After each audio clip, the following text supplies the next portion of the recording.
செய்திகள்.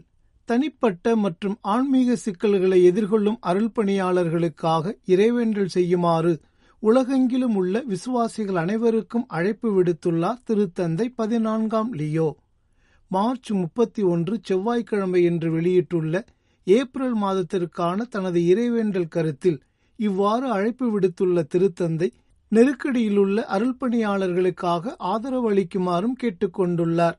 திருத்தந்தையின் உலகளாவிய இறைவேண்டல் வலையமைப்பு மற்றும் அதன் திருத்தந்தையுடன் இறைவேண்டல் செய்யுங்கள் இயக்கத்தின் மூலம் அருள்பணியாளர்கள் எதிர்கொள்ளக்கூடிய தனிப்பட்ட போராட்டங்களை பற்றி சிந்திக்குமாறு விசுவாசிகளையும் நல்லெண்ணம் கொண்ட மக்களையும் ஊக்குவித்துள்ளார் திருத்தந்தை.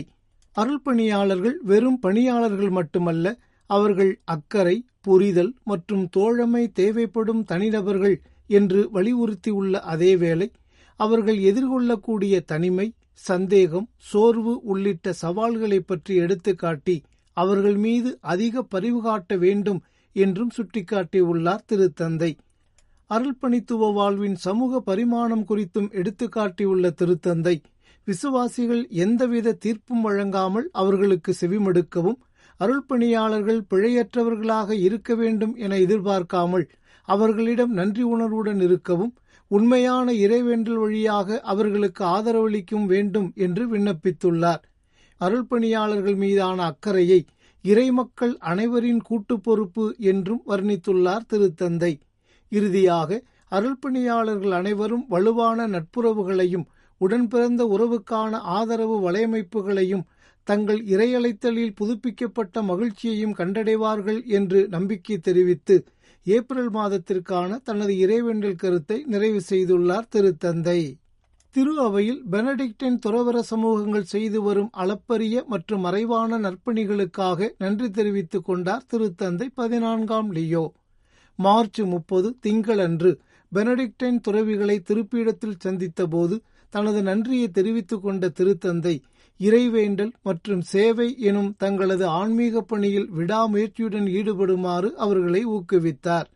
மேலும் கடவுளின் பணி என அவர் அழைக்கும் காரியங்களில் அவர்களின் அர்ப்பணிப்பை பாராட்டிய திருத்தந்தை அவர்களின் தொடர் இறைவேண்டல், திருவிவிலியம் மற்றும் விசுவாசத்தில் வேரூன்றிய சமூக வாழ்வு ஆகியவற்றின் முக்கியத்துவம் குறித்தும் எடுத்துரைத்தார். புனிதமடைதல் என்பது தனிப்பட்ட ஒருவரின் பயணம் மட்டுமல்ல, அது ஒரு சமூகமாக இணைந்து வாழப்பட வேண்டிய ஒன்று என்பதை எடுத்துக்காட்டிய திருத்தந்தை ஒருவருக்கொருவர் செவிமடுத்தல், குழுவாக தெளிந்து தேர்தல் மற்றும் திரு அவைக்குள் நிலவும் ஒன்றிப்பு ஆகியவற்றை ஊக்குவித்துள்ளார்.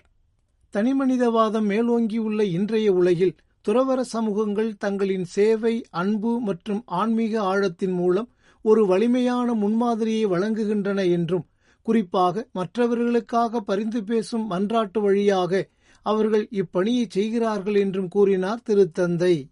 2026ஆம் ஆண்டு ஏப்ரல் முதல் ஜூலை வரையிலான திருத்தந்தை 14ஆம் லியோ அவர்களின் தலைமையில் நிகழவிருக்கும் திருவழிபாட்டு விழாக்களுக்கான கால அட்டவணையை வெளியிட்டுள்ளது திருத்தந்தையின் திருவழிபாட்டு கொண்டாட்டங்களின் தலைமை. திருத்தந்தையின் இந்த கால அட்டவணையில் அவரது அனைத்துலக பயணங்கள், குருத்துவ திருநிலைப்பாடுகள் மற்றும் திரு அவையின் முக்கிய பெருவிழாக்கள் குறித்த தகவல்கள் இடம்பெற்றுள்ளன. முதலாவதாக ஏப்ரல் 13 முதல் 23 வரை ஆப்பிரிக்க நாடுகளுக்கு 10 நாட்கள் திருத்தந்தை திருத்தூது பயணம் மேற்கொள்கிறார். அல்ஜீரியா, கேமரூன், அங்கோலா மற்றும் எக்குவாதோரியல் கினியா ஆகிய நாடுகளுக்கு அவர் மேற்கொள்ளும் இந்த பயணம் அவர் திருத்தந்தையாக தேர்ந்தெடுக்கப்பட்ட பிறகு ஆப்பிரிக்க கண்டத்திற்கு செல்லும் முதல் பயணமாகும். இந்த திருத்தூது பயணத்திற்கு பிறகு மீண்டும் ரோமைக்கு திரும்பும் திருத்தந்தை ஏப்ரல் 26 ஞாயிறன்று புனித பேதுரு பெருங்கோவிலில் 8 பேருக்கு குருத்துவ திருநிலைப்பாட்டினை வழங்கவுள்ளார்.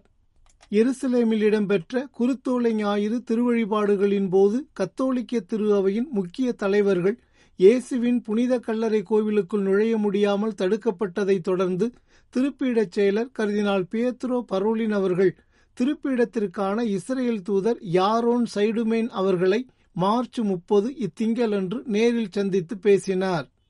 மேலும் பன்னாட்டு உறவுகளுக்கான திருப்பீடத்துறை செயலர் பேராயர் பால் ரிச்சர்ட் காலகர் அவர்கள் இந்த சந்திப்பின் போது கர்தினால் பரோலின் அவர்களுடன் உடனிருந்தார்.